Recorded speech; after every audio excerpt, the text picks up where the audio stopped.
बिस्मिल्लाहिर्रहमानिर्रहीम। अस्सलाम वालेकुम। आज 3 नवंबर बरोज़ इतवार हम बात करेंगे मरीम नवाज़ के ख़िलाफ़ अंदराज मुकदमा की 4 शहरों में पाकिस्तान तहरीक इंसाफ की जानिब से दरख्वास्तें दायर हो चुकी हैं इमरान ख़ान के हवाले से, और इमरान ख़ान से मुतल्लिक़ जो उन्होंने को गुफ्तगू की।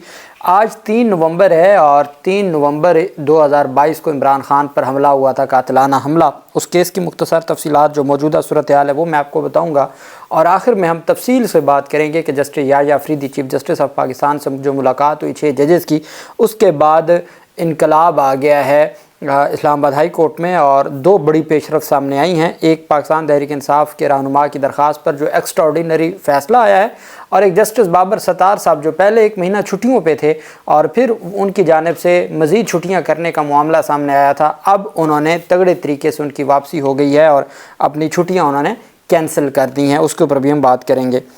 सबसे पहले हम बात कर लेते हैं जो वज़ीराबाद में 3 नवंबर को पाकिस्तान तहरीक इंसाफ के सरबराह इमरान ख़ान पर कातिलाना हमला हुआ, जिसमें अल्लाह पाक ने उनको महफूज रखा और उनकी टांग पर गोली लगी, और वहाँ हमने देखा कि एक पाकिस्तान तहरीक इंसाफ के कारकुन की डेथ हो गई, और ये 302 का मुकदमा दर्ज हुआ। और ये मुकदमा दर्ज हुआ था उमरता बंदयाल की। उमरता बंदयाल ने इस मामले के ऊपर नोटिस लिया था। चूँकि पाकिस्तान तहरीक इंसाफ जो मुकदमा दर्ज करवाना चाहती थी या जो FIR के लिए दरख्वास्त दी थी, उस पर मुकदमा दर्ज ना हुआ। जिस दिन उमरता बंदयाल ने कहा कि FIR लेकर आएँ, तो उसी दिन मैंने आपको बता दिया था कि ये उमरता बंदयाल सहूलतकारी कर रहा है और इसका मकसद है कि जैसा तैसा एक दफ़ा मुकदमा दर्ज हो जाए। चूँकि एक FIR हो जाए तो फिर उसी वक़ूआ की बाबत दूसरी FIR बार हो जाती है, वो नहीं हो सकती। वही हुआ।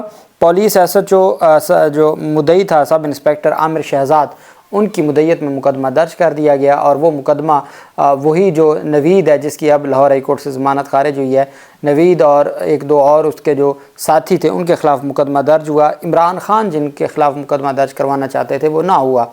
वो दरख्वास्त पहले सेशन अदालत में दायर हुई, इसी बुनियाद पर खारिज हो गई कि चूँकि अब FIR हो चुकी है तो अब दोबारा FIR नहीं हो सकती। फिर वो मामला लाहौर हाई कोर्ट तक गया, लेकिन वहाँ भी कोई अदालत की जानिब से कोई ऑर्डर सामने ना आया, और मामलात ऐसे ही चलते जा रहे हैं। अब इमरान ख़ान पर कातिलाना हमला के 2 साल मुकम्मल हुए हैं। 2 साल में इमरान ख़ान कातिलाना हमला केस में जियो फेंसिंग नहीं हो सकी। आज तक 2 साल में जियो फेंसिंग नहीं हो सकी। इमरान ख़ान की दरख्वास्त पर मुकदमा भी दर्ज ना हो सका। मुकदमा के मुद्दई सब इंस्पेक्टर आमिर शहजाद जो पुरइसरार तौर पर मुकदमा दर्ज होने के 6 माह के बाद दिल के दौरे के बायस चल पड़े। हमने देखा है कि जितने भी ये इस तरह के मामलात हैं, अगर हम डॉक्टर रिजवान की बात करें जो डायरेक्टर थे FIA के, जिन्होंने मनी लॉन्ड्रिंग का मुकदमा किया था शहबाज शरीफ वगैरह के ख़िलाफ़, उनका भी दिल के दौरे से डेथ हुई थी। मुतलका DPO जॉइंट इन्वेस्टिगेशन टीम के सामने पेश ही ना हुआ। जो वहाँ का DPO था वो कभी JIT के सामने पेश नहीं हुआ। मुलज़म का बयान लीक करने वालों के ख़िलाफ़ भी कोई एक्शन ना हुआ। जब मुलज़म नवीद का फ़ौरी तौर पर बयान चला दिया गया था, उस पर भी कोई कार्रवाई ना हो सकी। मुकदमा के चलान और जॉइंट इन्वेस्टिगेशन टीम को मुतनाज़ बनाया गया। आपको याद होगा CCPO जो उस वक्त थे ग़ुलाम महमूद डोगर, उन्होंने सारे मामले को देखा था, लेकिन बाद में उनको भी मुतनाज़ बना दिया गया था। वो उनको हटा दिया, फिर मज़ाहिर नकवी बेंच ने उनको बहाल किया था, तो फिर मज़ाहिर नकवी को भी घर जाना पड़ा था। और मरकज़ी मुलज़म के जो बाकी साथी थे उन तमाम की ज़मानत हो चुकी है। तो ये इस वक्त की सूरत हाल है 3 नवंबर को इमरान ख़ान पर कातिलाना हमले की, और 2 साल गुज़र गए हैं। उस वक्त पाकिस्तान तहरीक इंसाफ की हुकूमत थी, लेकिन पाकिस्तान तहरीक इंसाफ की हुकूमत में भी पाकिस्तान तहरीक इंसाफ के सरबराह को इंसाफ न मिल सका। दूसरी तरफ जो पाकिस्तान तहरीक इंसाफ की जानिब से मरीम नवाज़ के ख़िलाफ़ लाहौर, रावलपिंडी, पेशावर और बन्नू PTI के मुख्तलिफ रहनुमाओं ने इन 4 शहरों में कुछ में अंदराज मुकदमा की दरख्वास्तें दी गई हैं, कुछ में बाकायदा तौर पर सेशन अदालतों से भी रजू कर लिया है। पहले हम पेशावर की बात कर लेते हैं। पेशावर के थाना शर्की में वज़ीर आला पंजाब मरीम नवाज़ के ख़िलाफ़ कानूनी कार्रवाई की दरख्वास्त जमा करवाई गई है। दरख्वास्त इंसाफ लायस फोरम के जनरल सेक्रेटरी अली ज़मान एडवोकेट ने की। अली ज़मान ने इमरान ख़ान के हवाले से वज़ीर आज़म मरीम नवाज़ के बयान का हवाला दिया। ज़िला पेशावर इरफान सलीम, जनरल सेक्रेटरी मलिक शुहाब, रहनुमा मलिक एहतशाम और सुहेल अफरीदी की मौजूदगी में वज़ीर आला पंजाब मरीम नवाज़ के ख़िलाफ़ थाना शर्की में FIR के लिए दरख्वास्त दायर की गई, और उसमें कहा गया कि पाकिस्तान तहरीक इंसाफ के सरबराह पे पहले भी इन्होंने कहा था कि इनको ख़त्म कर देंगे, और फिर 3 नवंबर को वज़ीराबाद में हमला हुआ, और अब उनकी जानिब से दोबारा इस तरह की कोई स्टेटमेंट दी गई है तो उनके ख़िलाफ़ मुकदमा दर्ज किया जाए। उसके बाद लाहौर में पीटीआई पंजाब के नायब सदर अकबर बारी ने सीसीपीओ लाहौर को मरीम नवाज़ के ख़िलाफ़ मुकदमे की दरख्वास्त दी, जिसमें मौक़िफ़ अख्तियार किया गया है कि सीसीपीओ थाना मजंग के एसएचओ को वज़ीर आला पंजाब के ख़िलाफ़ मुकदमे की हदायत दें। दरख्वास्त गुज़ार ने कहा कि वज़ीर आला पंजाब ने कहा कि फितना ख़त्म हो रहा है। उनके बयान से लाखों पाकिस्तानियों के जज्बात मजरूह हुए और इमरान खान को उनसे शदीद ख़तरात लाहक हैं।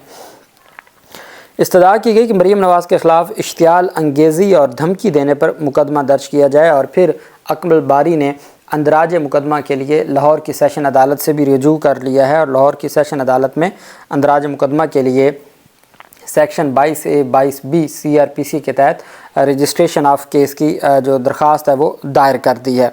इसी तरीके से बन्नू में जो पाकिस्तान तहरीक इंसाफ की जानिब से दरख्वास्त दायर की गई है अंदराज मुकदमा की, और उसमें कहा गया है कि जी बन्नू के थाना सिटी में मरीम नवाज़ के ख़िलाफ़ FIR के अंदराज के लिए PTI ने दरख्वास्त दायर की है।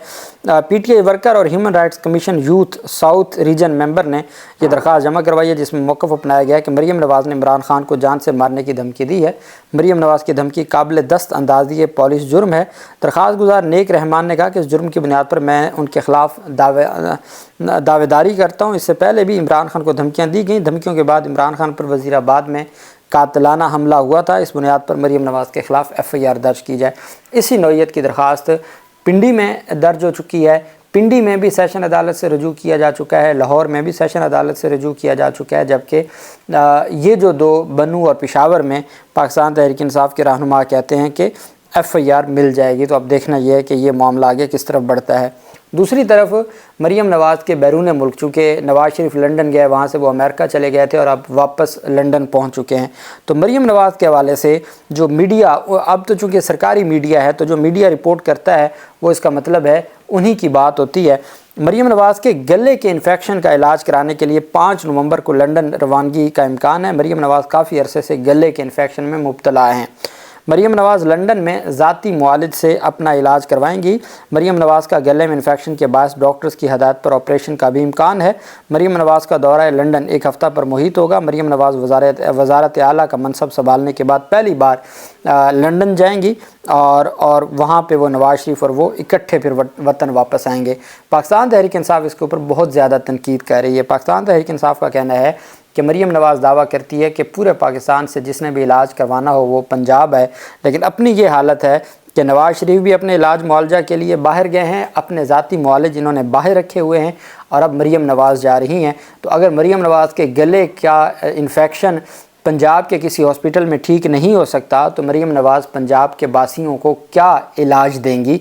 ये पाकिस्तान तहरीक इंसाफ की, और मैं समझता हूँ कि ये वैलिड एक उनका क्रिटिसिज्म है कि जब आप हुक्मरान हैं और हुक्मरान होते हुए आपको अपने हॉस्पिटल्स पर एतमाद नहीं है, आपको अपने डॉक्टर्स के ऊपर, आपको अपने निज़ाम के ऊपर, मेडिकल सिस्टम के ऊपर एतमाद नहीं है, तो फिर आपको ये बात नहीं करनी चाहिए कि आप जहाँ से भी पूरे पाकिस्तान से, खैबर पख्तूनख्वा वाले भी पंजाब आके इलाज करवा सकते हैं।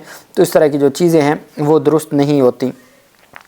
दूसरी तरफ पाकिस्तान तहरीक इंसाफ के जो रहनुमा हैं और पाकिस्तान तहरीक इंसाफ के सरबराह इमरान खान के स्पेशल पावर ऑफ अटर्नी जिनके पास है, नईम हैदर पंजोता एडवोकेट, हमारे दोस्त हैं, अभी उनसे बात हुई है। इंतज़ार पंजोता के हवाले से जो नईम हैदर पंजोता ने कुछ देर पहले बताया है कि वो ट्रॉमा में हैं और वो बात नहीं करना चाहते किसी के साथ, वो खामोश हैं, वो किसी के साथ बात नहीं करना चाहते और वो अभी इस हालत में नहीं है और वो इतने शदीद किस्म की दबाव, परेशानी और एक डिप्रेशन में है कि वो कहते हैं कि अभी तक हमारे साथ भी सही से वो बात नहीं कर पाए। इस हद तक जो इंतज़ार पंजोता का मामला है, और मैं समझता हूँ कि ये चीफ़ जस्टिस याहिया अफरीदी साहब के दौर में ये पहला इस तरह का मामला है, और अगर अदालतें बुनियादी इंसानी हकूक़ के ऊपर अपनी ज़िम्मेदारियाँ नहीं निभाती तो फिर ये चीज़ें आगे बढ़ती रहेंगी। अब मामला आ गया, नईम हैदर पंजोता ने दरख्वास्त दायर की थी कि मुझे किसी और मुकदमे में गिरफ़्तार ना किया जाए, और साथ उन्होंने कहा था कि मेरे ख़िलाफ़ मुकदमात की तफसीलात दी जाएँ।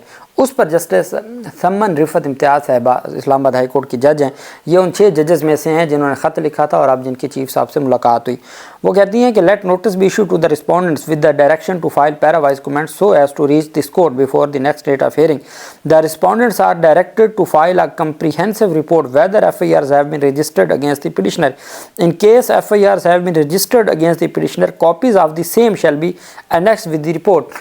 کہ اپنی پیراوائز کومنٹس جمع کروائیں, رپورٹ جمع کروائیں, اگر کوئی مقدمہ درج ہے اس کی کاپی بھی دیں تاکہ وہ بیل کروا سکے. ساتھ notice in the meanwhile the respondents are directed not to arrest the petitioner, کہ وہ پٹیشنر کو اریسٹ نہ کریں کسی بھی مقدمہ میں, ان اینی کیس, کسی بھی مقدمہ میں, without prior permission of this court, بغیر اسلام آباد ہائی کورٹ کے جسٹس سمن رفعت امتیاز صاحبہ کی اجازت کے, اس عدالت کی اجازت کے, کسی بھی مقدمہ میں گرفتار نہ کیا جائے. یہ جو بڑے عرصے بعد اس طرح کا فیصلہ آیا ہے, چونکہ پشاور ہائی کورٹ اب تک فیصلے دیتی آئی ہے کہ کسی مقدمے میں معلوم یا نامعلوم کسی مقدمے میں گرفتار نہیں کرنا, لیکن with the permission of the court, یہ بہت اہم چیز ہے کہ آپ نے بغیر عدالت سے اجازت لیے کسی مقدمے میں گرفتار نہیں کرنا. یہ ایکسٹرا آرڈینری ایک فیصلہ ہے, اور میں سمجھتا ہوں کہ یہ مزید ہمت, حوصلہ, اور جب آپ کو آپ کا بڑا تھپکی دیتا ہے کہ آپ آئین اور قانون کے ساتھ کھڑے رہیں, پوری قوم بھی اور ادارہ بھی آپ کے ساتھ کھڑا ہوگا, تو پھر اس طرح کے غیر معمولی فیصلے آتے ہیں عدالتوں کی جانب سے, تگڑے فیصلے آتے ہیں جہاں مس یوز آف پاور کیا جا رہا ہو یا سیاسی انتقام کا نشانہ بنایا جا رہا ہو. وہیں پہ 30 دن کے لیے جسٹس بابر ستار صاحب چھٹی پہ چلے گئے. اکتوبر کا مہینہ تو نہ جسٹس جو طارق جہانگیری صاحب بھی نہ بیٹھے, باقی ججز بھی کم تھے, ارباب طاہر صاحب بھی چھٹی پہ گئے, پھر جسٹس سردار اعجاز اسحاق خان صاحب بھی چھٹی پہ گئے. تو ایک عجیب سا صورتحال تھی اور ایک بے یقینی کی صورتحال تھی. اور اسی طریقے سے جو اگلا ہفتہ شروع ہو رہا ہے 4 سے 8 نومبر کا, اس میں بھی جسٹس بابر ستار صاحب نے چھٹی لکھ کے دی ہوئی تھی. اب سینئر صحافی کہتے ہیں کہ جب معزز چیف جسٹس آف پاکستان سے ملاقات ہوئی 8 ججز کی, اور اتنا اعتماد ان کو اور حوصلہ ملا ہے کہ جسٹس بابر ستار صاحب نے جو اگلے ہفتے پورا ہفتہ چھٹیوں کا, پہلے وہ پورا اکتوبر کا مہینہ 30 نومبر کو آئے, 1 اکتوبر سے لے کے 30 نومبر تک وہ چھٹیوں پہ تھے, اور اب پھر 4 نومبر سے انہوں نے چھٹیوں پہ جانا تھا, تو انہوں نے اپنی چھٹیاں منسوخ کر دی ہیں. وہ اگلے ہفتے باقاعدہ طور پر بینچوں کا حصہ ہوں گے اور وہ اپنی جو آئینی ذمہ داری ہیں وہ نبھائیں گے, میں یہ سمجھتا ہوں. اور ان کا جو بینچ ہے وہ دلچسپ بات یہ ہے کہ جو ان کے ساتھ جو بابر ستار صاحب, طارق محمود جہانگیری صاحب اور جسٹس بابر ستار صاحب کا ڈویژن بینچ بھی بنا دیا گیا ہے, اور یہ بینچ نمبر 4 ہے.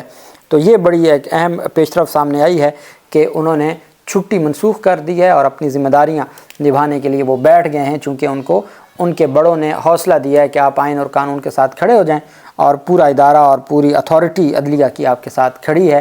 اللہ پاک پاکستان کا حامی و ناصر ہو. بہت شکریہ. اللہ حافظ. پاکستان زندہ باد.